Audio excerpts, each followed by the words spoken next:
5वां अध्याय विश्वास प्रार्थना को कारगर बना देता है। जब हम विश्वास के काम करने के महत्व को सीख रहे हैं, हमें यह भी सीखना चाहिए कि विश्वास और प्रार्थना कैसे संबंधित है। प्रार्थना विश्वास से सक्रिय होती है। बहुत से लोगों का यह मानना है कि प्रार्थना विश्वास को कार्यशील बनाती है, लेकिन ऐसा नहीं है। विश्वास प्रार्थना को कारगर बनाता है।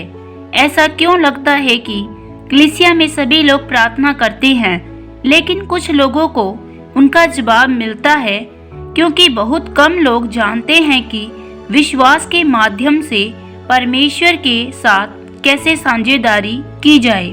विश्वास की प्रार्थना के द्वारा परमेश्वर की सामर्थ्य कार्यरत होती है, लेकिन विश्वास के बिना प्रार्थना एक मरा हुआ धार्मिक काम है। फरीसियों और सदूकियों ने प्रार्थना करने में बहुत समय और मेहनत खर्च की, लेकिन वह न तो परमेश्वर को जानते थे और न ही उसके वचन की सामर्थ्य को।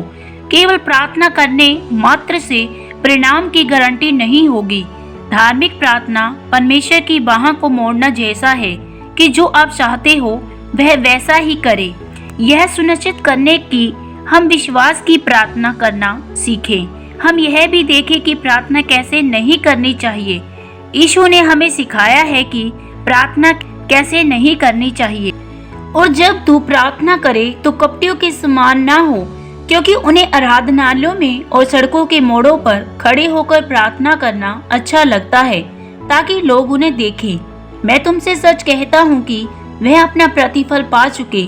लेकिन जब तू प्रार्थना करे तो अपनी कोठरी में जा और द्वार बंद करके अपने पिता से जो गुप्त में है प्रार्थना कर, और तेरा पिता जो गुप्त में है देखता है तुझे प्रतिफल देगा। और जब तू प्रार्थना करे तो अन्य जातियों की नाई व्यर्थ की बातें न दोहराना, क्योंकि वह समझते हैं कि उनके बहुत बोलने से उनकी सुनी जाएगी। मत्ती अध्याय 6 आयत 5 से 7। यीशु ने हमें स्पष्ट रूप से कहा है कि हमारे बहुत बोलने के कारण हमारी नहीं सुनी जाती। इसलिए यह लंबी प्रार्थनाएं नहीं हैं, बल्कि प्रार्थना में विश्वास है जो परमेश्वर को प्रसन्न करता है। परंतु विश्वास बिना उसे प्रसन्न करना अनहोना है, क्योंकि परमेश्वर के पास आने वाले को विश्वास करना चाहिए कि वह है और अपने खोजने वाले को प्रतिफल देता है। इब्रानियों अध्याय 11 आयत 6। विश्वास में अपने हिस्से का काम करना। कई बार हम सोचते हैं कि क्योंकि मैंने प्रार्थना की, परमेश्वर को मुझे चंगा करने को कहा है तो हो गया। लेकिन वचन बताता है कि परमेश्वर हमें पहले ही चंगा कर चुका है। हमें परमेश्वर से चंगाई के लिए भीख मांगने की जरूरत नहीं है। परमेश्वर ने अपना हिस्सा पहले ही कर दिया। अब हमें अपने हिस्से का काम करना है। लेकिन मेरा हिस्सा तो प्रार्थना करना है ना? नहीं, केवल प्रार्थना से आप ठीक नहीं होंगे। हालांकि आप प्रार्थना के माध्यम से अपने विश्वास को काम में ला सकते हैं। याद रखें, प्रार्थना के बिना विश्वास काम करेगा, लेकिन विश्वास के बिना प्रार्थना काम नहीं करेगी। और विश्वास की प्रार्थना के द्वारा रोगी बच जाएगा, प्रभु उसको उठाकर खड़ा करेगा। याकूब अध्याय 5 आयत 15। और यह विश्वास की प्रार्थना ऐसी होती है। यह वह प्रार्थना है जो लिखित वचन पर विश्वास करने से और हमारे हृदय की बहुतायत में से हमारे अंगीकार के रूप में पैदा होती है। हमें अपनी चंगाई के विषय में वचन में जो लिखा है उसको मान लेना है, लगातार उसका अंगीकार करना है ताकि हम विश्वास में मजबूत हों। प्रभु ने भाई चार्ल्स कैप्स से कहा, मैंने अपने लोगों से कहा है वह जो कहते हैं वह पा सकते हैं, लेकिन वह नहीं कहते जो उनके पास है। यह कहने की बजाय मैं चंगा हो गया हूँ। ज्यादातर मसीह कहते हैं मैं बीमार हूँ, और ऐसा करके बीमारी को मजबूत करते हैं। विश्वास एक मानसिक सहमति है, बल्कि एक गहरा निश्चय है जो परमेश्वर के वचन पर मनन करने से हमारे दिल में आता है। इससे हमारे हृदय में वचन की बहुतायत हो जाती है, और फिर उस बहुतायत से विश्वास के शब्द हमारे मुंह से निकलते हैं। अब तक आप जान चुके हैं कि भले ही कोई यह विश्वास करता है कि यीशु ने उनकी चंगाई के लिए अपनी पीठ पर कोड़े खाए, फिर भी कोई अपनी बीमारी के बिस्तर पर मर सकता है। यहीं पर कलीसिया चूक गई है। हम कहते हैं मुझे विश्वास है, लेकिन वह मानना और वही बोलना जो परमेश्वर कहता है। मानना बहुत बढ़िया है, यही हम शुरू करते हैं, लेकिन परमेश्वर की सामर्थ्य हमारे शब्दों के द्वारा कार्यरत होता है। उत्पत्ति पहले अध्याय में सृष्टि के बारे में हम देखते हैं कि पृथ्वी सुनसान थी और अंधकार से ढकी हुई थी। परमेश्वर का आत्मा पृथ्वी पर मंडरा रहा था। बाइबल हमें बताती है कि परमेश्वर प्रकाश है और परमेश्वर जानता है वह प्रकाश है, लेकिन फिर भी अंधेरे को दूर करने के लिए परमेश्वर को भी बोलना पड़ा। जब वह बोला तो वह प्रकाश जो उसमें है बाहर प्रकट हुआ, स्थिति को बदल दिया। एक बार भाई नोरवेल हाइस के कलीसिया में प्रचार करने गए थे। पास्टर ने उन्हें अपनी कलीसिया के एक युवा विश्वासी के बारे में बताया जो अपनी मृत्यु शैया पर था। वह चाहता था कि भाई नोरवेल युवक के लिए प्रार्थना करे, इसीलिए वे अस्पताल में उस युवक से मिलने गए। वह युवक बेहोश था, डॉक्टरों ने हार मान ली थी और उसे मरने के लिए छोड़ दिया था। भाई नोरवेल अस्पताल के कमरे से बाहर निकल रहे थे तो प्रभु ने उनसे कहा कि युवक की पत्नी को बताए कि अगर वह मरकुस 11:23 का पालन करेगी तो उसका पति ठीक हो जाएगा। तो उसकी पत्नी ने ऐसा ही किया। दिन ब दिन वह अपने बेहोश पति के पास बैठती और हजारों बार कहती, मेरा पति यीशु के नाम से जीवित रहेगा और मरेगा नहीं, मेरा पति यीशु के नाम से जीवित रहेगा, मरेगा नहीं। इस बात से उसके पति की हालत सुधार का कोई प्रमाण न दिखने के बावजूद भी उसने परमेश्वर का वचन बोलना जारी रखा। 1 साल बाद भाई नोरवेल फिर से उस कलीसिया में गए तो पास्टर ने मंच पर प्रभु की आराधना कर रहे एक युवक की ओर इशारा किया और पूछा कि क्या उन्हें वह युवक याद है। भाई नोरवेल उसे पहचान नहीं पाए। तब पास्टर ने उन्हें बताया कि यह वही युवक है जिसे डॉक्टर ने मरने के लिए छोड़ दिया था और आज वह परमेश्वर की शक्ति से पूरी तरह से ठीक हो गया है। भाई नोरवेल ने उसकी पत्नी से पूछा, जब तुम अपने पति के ऊपर वचन की घोषणाएं कर रही थी तो क्या तुम्हें कुछ महसूस हुआ था। उसने कहा कि उसे कुछ भी महसूस नहीं हुआ था। उन्होंने पूछा कि तुमने कितनी बार घोषणाएं की थी। उसने उत्तर दिया कि हजारों बार। परमेश्वर की स्तुति हो। जब उसने कुछ भी महसूस नहीं किया तो भी वह रुकी नहीं, वह डटी रही और मरकुस 11:23 का पालन करती रही और उसे अपना चमत्कार मिला। कई बार हम चमत्कार को चूक जाते हैं क्योंकि हम जल्दी से हार मान लेते हैं जब कोई बदलाव नहीं दिखता। हम अपने विश्वास के अंगीकार को बदलकर संदेह को अपने हृदय में आने देते हैं। मरकुस 11:23 में यीशु ने कहा कि जब हम पहाड़ को बोल दें तो अपने मन में संदेह न करें। संदेह चमत्कार को नाश करता है। गलत प्रार्थना विश्वास को नष्ट कर देती है। याद रखें, यीशु ने कहा कि यह मत सोचो कि तुम्हारे अधिक बोलने से तुम्हारी प्रार्थना सुन ली जाएगी। मत्ती अध्याय 6 आयत 7। प्रार्थना में ज्यादा बोलना नहीं बल्कि विश्वास है जो उत्तर लाता है। कई बार विश्वासी गलत तरीके से प्रार्थना करते हैं, इस वजह से उनको उत्तर मिलने में देरी होती है। जब आप विश्वास में प्रार्थना करते हैं तो आपका ध्यान समस्या पर होता है।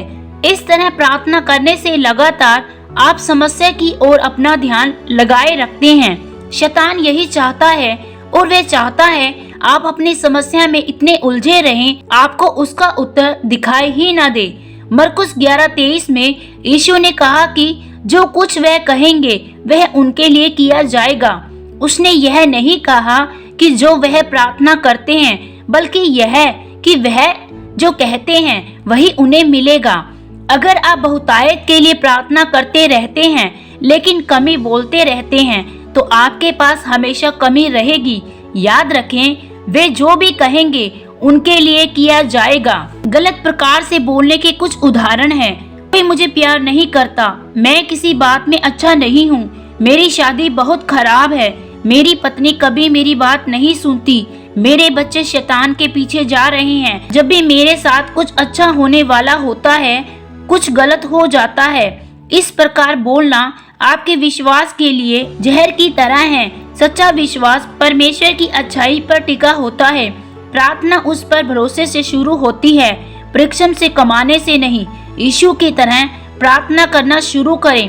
पिता, मैं आपका धन्यवाद देता हूँ क्योंकि आप हमेशा मुझे सुनते हैं। सच्ची प्रार्थना ज्ञान से शुरू होती है। जैसा कि उनकी ईश्वरीय शक्ति ने हमें यह सब कुछ दिया है जो जीवन और भक्ति से संबंधित है, उसके ज्ञान के माध्यम से जिसने हमें महिमा और सद्गुण के अनुसार बुलाया। 2 पतरस 1:3। हमारे पास केवल एक चीज की कमी है, वह है ज्ञान। ज्यादातर मसीह यह तो मानते हैं कि परमेश्वर कुछ भी कर सकता है, लेकिन बहुत से मानने को राजी नहीं हैं जो परमेश्वर पहले ही कर चुका है। वह निरंतर इस कोशिश में रहते हैं कि परमेश्वर उनके लिए कुछ कर दे। वह परमेश्वर से कुछ पूरा करने और उन पर दया करने की भीख मांगते रहते हैं। वह परमेश्वर से कुछ पाने की कोशिश में एक सभा से दूसरी सभा में भागते हैं, लेकिन वचन कहता है, हमारे प्रभु यीशु मसीह के परमेश्वर और पिता का धन्यवाद हो, उसने हमें मसीह में स्वर्गीय स्थानों में सब प्रकार की आशीष दी है। इफिसियों 1:3। यहाँ लिखा है, उसने हमें सभी आत्मिक आशीषों से आशीषित किया है, जिसका अर्थ है कि यह पहले ही हो चुका है। आपके पास पहले ही से सभी आत्मिक आशीषें हैं। इसीलिए परमेश्वर से मांगना या उनसे आशीष पाने की प्रतीक्षा करना अज्ञानता है। और फिर भी ज्यादातर मसीह वही से प्रार्थना शुरू करते हैं। अगर वह बीमार हैं तो यह घोषित करने की बजाय कि उसके कोड़े खाने से मैं चंगा हो गया हूँ, या मुझ में वही सामर्थ्य है जिसने यीशु को मरे हुओं में से जिलाया, वह परमेश्वर से विनती करते हैं, आप मुझे कब चंगा करेंगे। एक दिन प्रभु ने मुझसे बात की और कहा, बेटा तुम्हें मुझे मनाने की जरूरत नहीं है, तुम्हें अपने दिल को राजी करवाना होगा। ज्यादातर मसीह परमेश्वर को किसी बात के लिए मनाने की कोशिश कर रहे हैं या प्रार्थना से उनके दिल में दया पैदा करने की कोशिश कर रहे हैं। परमेश्वर को राजी करवाने की आवश्यकता नहीं है, वह पहले से ही आपकी भलाई के लिए पूरी तरह रजामंद है। वह आपको आपसे कहीं ज्यादा बढ़कर स्वस्थ और भरपूर जीवन जीते हुए देखना चाहता है। और इस बारे में सोचें, वह क्यों नहीं चाहेगा। उसने आपके उद्धार के लिए इतनी बड़ी कीमत चुकाई है, जिसमें आपकी आत्मा, प्राण और शरीर तीनों शामिल है। फिलोमन एक और वचन है जो इस सच्चाई को दोहराता है। प्रेरित पौलुस प्रार्थना करते हैं कि विश्वास में सहभागी होना तुम्हारी सारी भलाई की पहचान में मसीह के लिए प्रभावशाली हो। इसका मतलब आपका विश्वास तब काम करना शुरू कर देगा जब आप हर अच्छी बात को स्वीकार करते हैं जो मसीह यीशु में आप में है। स्वीकार करना यूनानी शब्द एपिग्नोसिस से है, जिसका अर्थ है पूर्ण ज्ञान, पूरी परख और सटीक ज्ञान। परमेश्वर ने यह नहीं कहा जब आप अपने पापों को स्वीकार करेंगे तो आपका विश्वास प्रभावशाली होगा या परिणाम उत्पन्न करेगा। पवित्र शास्त्र कहता है, मसीह यीशु में जो कुछ अच्छा है उसे स्वीकार करने से आपका विश्वास प्रभावशाली होगा। इसीलिए अगर आप चाहते हैं कि आपका विश्वास महान परिणाम उत्पन्न करे, तो आपको उन अच्छी बातों का पूरा ज्ञान होना चाहिए जो मसीह यीशु में आप में रखी है। ये अच्छी चीजें आपके पुण्य के काम नहीं है, बल्कि आपकी आत्मा में मसीह में है। जो ईश्वरीय खजाना जमा है वह है। मसीह में हर अच्छी चीज आप में पहले से ही है। बाइबल हमें इसे स्वीकार करने, इस पर विचार करने, इसे बोलने और इसकी घोषणा करने का निर्देश देती है। क्या यह दुखद नहीं है कि ज्यादातर मसीह केवल अपनी कमजोरियों को पहचानते और स्वीकार करते हैं।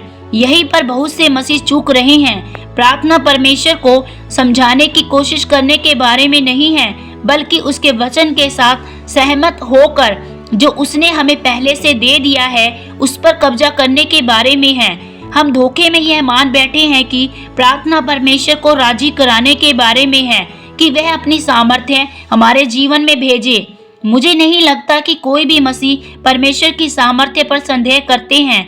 हम मानते हैं कि उसके पास बचाने, चंगा करने और उद्धार करने की शक्ति है, लेकिन बहुत से लोग यह मानते हैं कि वह हमारा इंतजार कर रहा है, हम उसे मनाएं, या फिर यह कि अपनी प्रार्थनाओं के द्वारा हम उससे हमारे लिए कुछ करवा रहेंगे। सच तो यह है कि यीशु के कारण परमेश्वर का सब कुछ हमारा है। यह बहुत अच्छी खबर है। हमें अब भीख मांगने या विनती करने की आवश्यकता नहीं है। हमें विश्वास के द्वारा वह सब कुछ हासिल करने की आवश्यकता है जो पहले से ही हमारा है। परमेश्वर ने अपने अनुग्रह के द्वारा हमें सब कुछ दे दिया है।